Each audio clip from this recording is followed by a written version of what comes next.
sur cette nouvelle vidéo de Create Your Paradise. Pour la rentrée, j'ai décidé d'innover un petit peu, donc j'ai pris une très grande décision et je me suis dit, mais quelque chose de coloré, c'est la rentrée, il fait beau et en plus de ça, la vidéo concerne le fait de penser positif. Donc on va mettre un petit peu de joie, un petit peu de couleur, un petit peu de bonheur. Voilà, donc je voulais parler de la pensée positive parce que d'une c'est la rentrée, mais aussi pour les gens qui pensent toujours négatif, comment faire pour se muscler le cerveau à penser positif. Parce que oui, il y a des exercices à effectuer. Et alors un point que je trouve quand même super méga important, c'est que si vous voulez changer des choses dans votre vie, pour votre bien-être, il faut appliquer certaines choses au quotidien. Rien ne se fait tout seul. Tout ça, c'est pas vrai. Si vous ne changez rien, rien ne changera. C'est quand même pas à moi de changer. Je suis un petit peu dure sur ce point, mais parce que je pense qu'il y a beaucoup de gens qui se contentent de lire ou de regarder des vidéos ou de participer à des conférences ou peu importe, mais qui ne mettent rien en pratique derrière. Or, pour commencer à développer une pensée positive, eh bien c'est de l'entraînement. C'est aussi de l'entraînement au niveau de son cerveau, de l'observation, de constater ses pensées, de voir comment on fonctionne pour réussir par la suite à changer tout ça et à aller dans un système qui est bien meilleur. Si je prends mon exemple, c'est vrai que je parle peu de moi dans les vidéos parce que je n'ose pas trop vous embêter, mais je vais vous en parler quand même.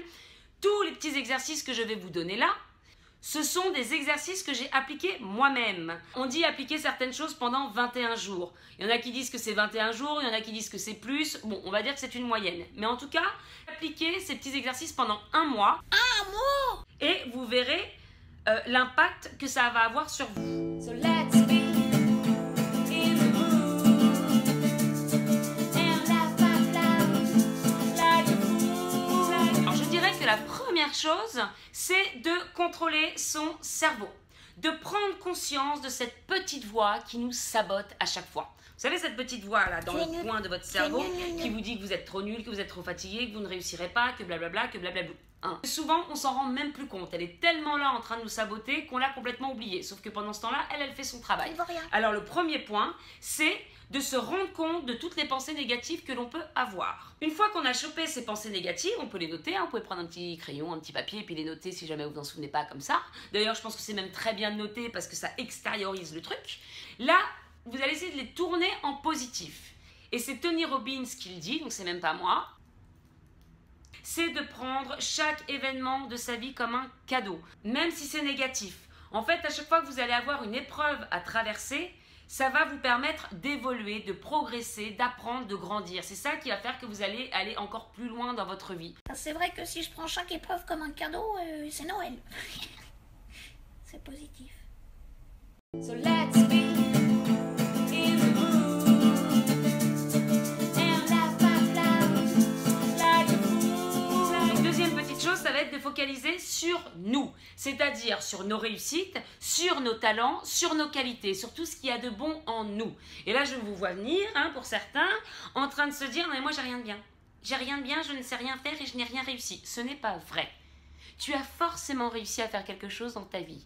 Est-ce que tu as déjà fait des pâtes? Non, elles sont coulantes. Oui, donc tu as réussi à faire des pâtes. Est-ce que tu as déjà fait un gâteau? Peut-être bien que oui aussi. Donc tu as réussi à faire un gâteau. Tu as construit une maison. Non. Tu as décroché un job. Non. Tu as passé ton permis de conduire, Non. etc., etc.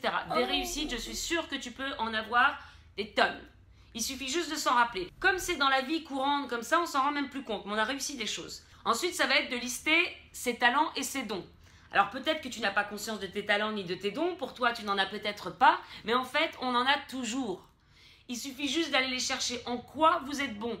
Listez vos qualités. Vous êtes gentil, vous êtes attentionné. En fait, le but de cet exercice, c'est de ressortir tout le bon qu'il y a chez vous. Une réussite.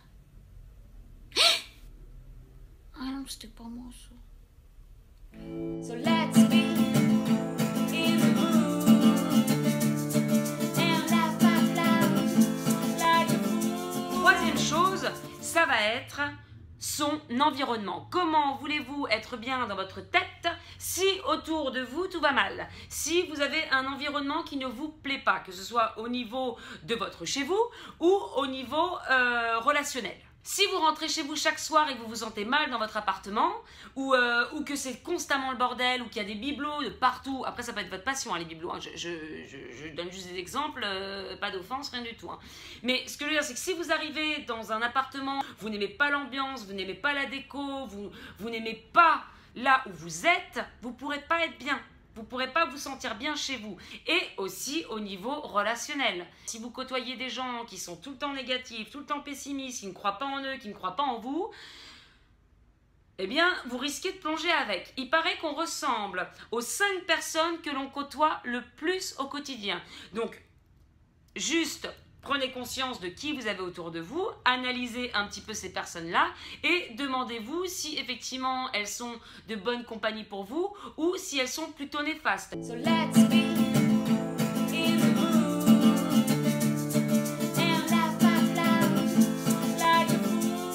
Alors, exercice qui est incroyablement puissant et que je conseille par-dessus tout, c'est chaque soir de faire une petite liste de tout ce qui a été bon dans sa journée. Vous dites que vous avez que des journées pourries? Non. Il y a forcément des choses qui sont bien. Des petites choses que vous ne voyez même pas parce qu'elles sont simples. Mais ce n'est pas parce que c'est simple que ce n'est pas bien. Donc quelque chose de bien, ça peut tout simplement être l'appel d'un ami. Ça peut être un café avec un collègue. Ça peut être un super bon dessert que vous avez mangé. Ça peut être quelqu'un qui vous a souri dans la rue. Peu importe, toutes ces petites choses qui ont fait que ça vous a fait plaisir. Vous allez vous endormir avec dans l'esprit que votre journée, elle n'a pas été si mal que ça. Il y a plein de choses qui sont belles, simples, mais belles, et qu'on oublie totalement. Donc si vous commencez à vous refocaliser sur ces choses-là, à en prendre encore une fois conscience, ça va également changer votre mental. Un melon. Voilà, c'est la fin de ma vidéo, à l'unisson. Je vous envoie plein de bonheur, plein de bisous et je vous dis à très bientôt.